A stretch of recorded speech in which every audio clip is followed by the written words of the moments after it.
هر کسی در این سرزمین کودکی به مدرسه رفته باشد بازباران با ترانه رو نه تنها شنیده بلکه در حافظش نگه داشته. بازباران با ترانه با گوهرهای فراوان میخورد بر بام خانه. یادم آرد روز باران، گردش یک روز دیرین، خوب و شیرین توی جنگل‌های گیلان. کودکی 10 ساله بودم، شاد و خرم، نرم و نازک، چست و چابک. با 2 پای کودکانه می دویدم همچو آهو، می پریدم از سر جو، دور می گشتم ز خانه.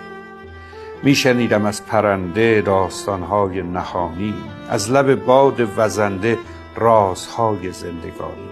برق چون شمشیر بران پاره می کرد ابرها را، تندر دیوانه غران مشت می زد ببرها را. سبزه در زیر درختان رفته رفته گشت دریا، توی این دریای جوشان جنگل وارونه پیدا. بس دلارا بود جنگل، وه چه زیبا بود جنگل.